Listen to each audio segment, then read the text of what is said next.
पश्चिम बंगाल और तमिलनाडु में जमकर मतदान हुआ है। बंगाल में तो शाम 5 बजे तक 90% तक वोट पड़ चुके थे। बड़ी संख्या में पड़े इन वोटों का क्या है संकेत, समझना मुश्किल हो रहा है। वैसे पश्चिम बंगाल में चुनावी हिंसा भी खूब जमकर हुई। बीजेपी और टीएमसी के कार्यकर्ताओं के बीच कई जगह झगड़े हुए, उत्पात हुआ, तो कुछ जगहों पर प्रत्याशियों पर भी हमले हुए हैं। वैसे उत्तरी बंगाल में एक तरफ जहां मतदान हो रहा था, वहीं दूसरी तरफ दूसरे चरण के लिए वोट प्रचार भी खूब हुआ। मतदान और प्रचार के रंग देखिए हमारी इस रिपोर्ट में। एसआईआर से शुरू हुई पश्चिम बंगाल की सियासत मछली, लड़ाई और डांस के बाद अब झालमुड़ी तक आ पहुंची है।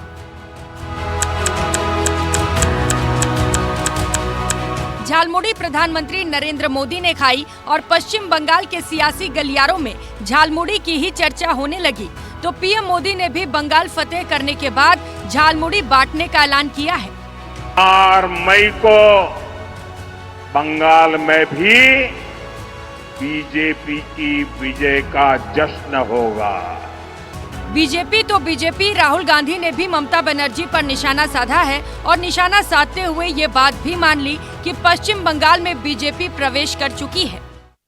अगर ममता जी ने साफ सुथरी सरकार चलाई होती, अगर ममता जी ने बंगाल को पोलराइज नहीं किया होता, तो बीजेपी के लिए रास्ता नहीं खुलता।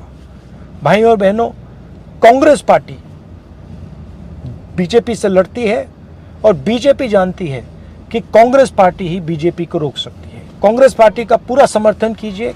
अब जीत हासिल कौन करेगा वो तो 4 मई को पता लगेगा, जब नतीजे आएंगे।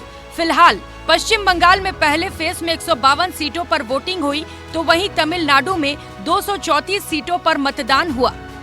वोटिंग हुई, जीत का दावा भी किया गया, लेकिन दिन भर खूब चुनावी रंग भी देखने को मिले। कहीं बड़े बड़े चेहरे वोट डालने पहुंचे, तो कहीं खूब बवाल मचा। कुमारगंज में बीजेपी प्रत्याशी पर हमला हुआ। बीजेपी प्रत्याशी शुभेंदु को दौड़ा कर पीटा गया। तो वहीं मुर्शिदाबाद में वोटिंग के दौरान बवाल मचा।